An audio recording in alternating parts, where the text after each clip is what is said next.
ರೇಣುಕಾಸ್ವಾಮಿ ಕೊಲೆ ಪ್ರಕರಣದಲ್ಲಿ ಹೈಕೋರ್ಟ್ 7 ಮಂದಿಗೆ ಮಧ್ಯಂತರ ಜಾಮೀನನ್ನು ಕೊಟ್ಟ ವಿಚಾರಕ್ಕೆ ಸಂಬಂಧಪಟ್ಟಂತೆ ಈ ಆದೇಶದ ಮೇಲ್ಮನವಿಗೆ ನಾವು ಸುಪ್ರೀಂ ಕೋರ್ಟ್ಗೆ ಹೋಗ್ತೀವಿ ಅಂತ ಅಂದ್ಬಿಟ್ಟು ಈಗಾಗಲೇ ಪೊಲೀಸ್ ಇಲಾಖೆ ನಿರ್ಧಾರ ಮಾಡಿದೆ. ನಗರ ಪೊಲೀಸ್ ಆಯುಕ್ತ ದಯಾನಂದ್ ಅವರು ಈ ಹೇಳಿಕೆಯನ್ನು ಕೊಟ್ಟಿದ್ದಾರೆ. BGSನಲ್ಲಿರ್ತಕ್ಕಂಥ ದರ್ಶನ್ಗೆ ಈಗ ಒಂದು ರೀತಿ ಟೆನ್ಷನ್. ಬೇಲ್ ಪ್ರಶ್ನಿಸಿ ಸುಪ್ರೀಂಗೆ ಹೋಗೋದಕ್ಕೆ ಪೊಲೀಸರು ತಯಾರಿಯನ್ನು ಮಾಡ್ಕೋತಾ ಇದ್ದಾರೆ. ಶೀಘ್ರದಲ್ಲೇ ಸುಪ್ರೀಂಗೆ ಮೇಲ್ಮನವಿ ಹೋಗ್ತೀವಿ, ಈಗಾಗಲೇ ಇದಕ್ಕೋಸ್ಕರ ತಯಾರಿಯನ್ನು ಮಾಡಿಕೊಳ್ಳಲಾಗಿದೆ ಅಂತಕ್ಕಂಥ ಮಾಹಿತಿ ಕೂಡ ಲಭ್ಯವಾಗಿದೆ. ನಗರ ಪೊಲೀಸ್ ಆಯುಕ್ತ ದಯಾನಂದ್ ಅವರು ಕೊಟ್ಟಿರ್ತಕ್ಕಂಥ ಸ್ಟೇಟ್ಮೆಂಟ್ ಇದು. ಹಾಗಾಗಿ ದರ್ಶನ್ ಒಬ್ಬರಿಗೆ ಅಲ್ಲ, ಯಾರ್ಯಾರು ಬೇಲ್ ಪಡೆದಿದ್ದಾರೆ ಎಲ್ರಿಗೂ ಕೂಡ ಇದು ಟೆನ್ಷನ್ ವಿಚಾರಣೆ. ಪರ್ಟಿಕ್ಯುಲರ್ಲಿ ಇವತ್ತು ತಾನೇ ರಿಲೀಸ್ ಆಗಿರ್ತಕ್ಕಂಥ ಪವಿತ್ರ ಗೌಡ ಅವರಿಗೆ, ದರ್ಶನ್ಗೆ, ಎಲ್ರಿಗೂ ಕೂಡ ಟೆನ್ಷನ್. ಅಂದರೆ ಇದು ಹೈಕೋರ್ಟ್ನ ಆದೇಶವನ್ನು ಪ್ರಶ್ನಿಸಿ ಸುಪ್ರೀಂ ಕೋರ್ಟ್ಗೆ ಮೇಲ್ಮನವಿ ಸಲ್ಲಿಸೋದಕ್ಕೆ ಪೊಲೀಸ್ ಇಲಾಖೆ ನಿರ್ಧಾರ ಮಾಡಿದೆ. ಬಟ್ ಇದಕ್ಕೊಂದು ಒಂದೊಂದು ಪ್ರೊಸೀಜರ್ ಅಂತ ಇರುತ್ತೆ. ಗೃಹ ಇಲಾಖೆಯಿಂದ ಅದಕ್ಕೆ ಪರ್ಮಿಷನ್ ಸಿಗಬೇಕು. ಹಾಗಾಗಿ ಗೃಹ ಇಲಾಖೆಗೆ ಪತ್ರ ಬರೆದು ಅವರು ಪರ್ಮಿಷನ್ ಕೊಟ್ಟ ನಂತರ ಅವರು ಸುಪ್ರೀಂ ಕೋರ್ಟ್ಗೆ ಮೇಲ್ಮನವಿ ಸಲ್ಲಿಸ್ತಾರೆ.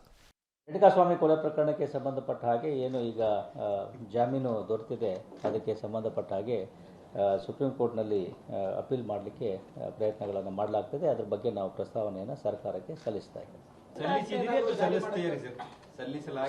ಇದ್ದೇವೆ. ರೇಣುಕಾಸ್ವಾಮಿ ಕೊಲೆ ಪ್ರಕರಣಕ್ಕೆ ಸಂಬಂಧಪಟ್ಟ ಹಾಗೆ ಏನು ಈಗ ಜಾಮೀನು ದೊರೆತಿದೆ, ಅದಕ್ಕೆ ಸಂಬಂಧಪಟ್ಟ ಹಾಗೆ ಸುಪ್ರೀಂ ಕೋರ್ಟ್ನಲ್ಲಿ ಅಪೀಲ್ ಮಾಡಲಿಕ್ಕೆ ಪ್ರಯತ್ನಗಳನ್ನು ಮಾಡಲಾಗ್ತದೆ. ಅದರ ಬಗ್ಗೆ ನಾವು ಪ್ರಸ್ತಾವನೆಯನ್ನು ಸರ್ಕಾರಕ್ಕೆ ಸಲ್ಲಿಸ್ತಾ ಇದ್ದೇವೆ.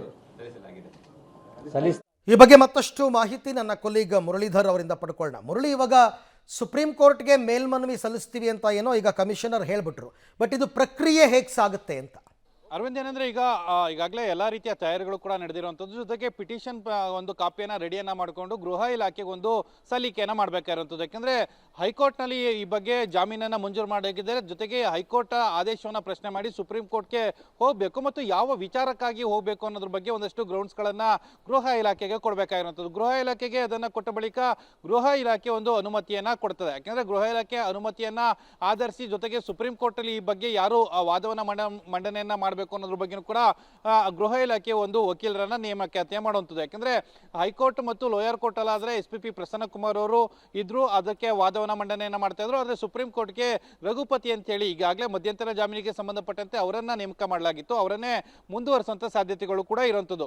ಹೈಕೋರ್ಟ್ ಅಂದ್ರೆ ಗೃಹ ಇಲಾಖೆ ಯಾವಾಗ ಅನುಮತಿಯನ್ನು ಕೊಡುತ್ತೆ, ಅನುಮತಿಯನ್ನು ಕೊಟ್ಟ ಬಳಿಕ ಆ ಒಂದು ಪಿಟಿಷನ್ ಪ್ರತಿಯನ್ನ ತಯಾರನ್ನ ಮಾಡೋ ಜವಾಬ್ದಾರಿಯನ್ನ ಪ್ರಸನ್ನ ಕುಮಾರ್ ಅವರಿಗೆ ಕೊಡ್ತಾರೆ. ಪಿಟಿಷನ್ ಪ್ರತಿಯನ್ನ ತಯಾರು ಮಾಡಿದ ಬಳಿಕ ಅದನ್ನ ಸುಪ್ರೀಂ ಕೋರ್ಟ್ಗೆ ಅರ್ಜಿಯನ್ನು ಸಲ್ಲಿಕೆಯನ್ನು ಮಾಡುವಂಥದ್ದು. ಜೊತೆಗೆ ಕೆಳಹಂತದ ನ್ಯಾಯಾಲಯ ಅಂದ್ರೆ ಕೆಳಹಂತದ ನ್ಯಾಯಾಲಯ ಈಗಾಗಲೇ ವಜಾವನ್ನ ಮಾಡಿರುವಂಥದ್ದು. ಜೊತೆಗೆ ಹೈಕೋರ್ಟ್ ಯಾವ ವಿಚಾರಕ್ಕಾಗಿ ಜಾಮೀನನ್ನ ನೀಡಿದೆ, ಅದಕ್ಕೆ ಯಾವ ಅಂಶಗಳನ್ನ ಇಟ್ಕೊಂಡು ನಾವು ಮೇಲ್ಮನವಿಯನ್ನ ಪ್ರಶ್ನೆ ಮಾಡ್ತಾ ಇದ್ದೀವಿ ಅನ್ನೋದ್ರ ಬಗ್ಗೆ ಕೂಡ ಸ್ಪಷ್ಟನೆಯನ್ನು ಕೊಟ್ಟು ಸುಪ್ರೀಂ ಕೋರ್ಟ್ನಲ್ಲಿ ಅರ್ಜಿಯನ್ನ ವಿಚಾರಣೆಗೆ ಮುನ್ನೆಲೆಗೆ ತರುವಂತಹ ಪ್ರಯತ್ನಗಳನ್ನ ಮಾಡಬೇಕಾಗಿರುವಂಥದ್ದು. ಆ ಹಿನ್ನೆಲೆಯಲ್ಲಿ ಈಗಾಗಲೇ ಹಿರಿಯ ಅಧಿಕಾರಿಗಳು ನಿನ್ನೆ ಅಷ್ಟೇ ಒಂದು ಸಭೆಯನ್ನು ನಡೆಸಿರುವಂಥದ್ದು. ಸಭೆಯನ್ನು ನಡೆಸಿ ಒಂದು ತೀರ್ಮಾನವನ್ನು ಕೂಡ ಮಾಡ್ಕೊಂಡಿದ್ದಾರೆ.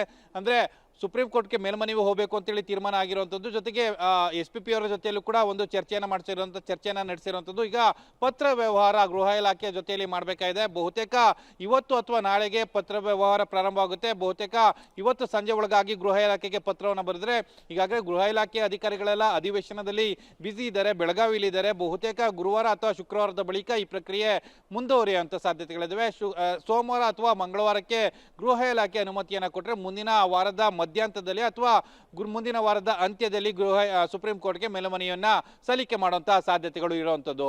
ರೈಟ್ ಮುರಳಿ, ಥ್ಯಾಂಕ್ ಯು ತಮ್ಮ ಎಲ್ಲ ಮಾಹಿತಿಗಾಗಿ. ಸೊ ಈಗ ಪೊಲೀಸ್ ಇಲಾಖೆಯ ನಿರ್ಧಾರ ಇದು ರೊಟೀನ್. ಹಂಗೆ ನೋಡೋಕ್ಕೋದ್ರೆ ಸಾಮಾನ್ಯವಾಗಿ ಇಂಥ ಕೊಲೆ ಪ್ರಕರಣಗಳಲ್ಲಿ ಯಾರಿಗೆ ಜಾಮೀನು ಕೊಟ್ಟರು ಕೂಡ ಹೈಕೋರ್ಟ್ ಆದೇಶವನ್ನು ಪ್ರಶ್ನಿಸಿ ಸುಪ್ರೀಂ ಕೋರ್ಟ್ಗೆ ಹೋಗ್ತಕ್ಕಂಥದ್ದು ರೊಟೀನ್ ಅದು.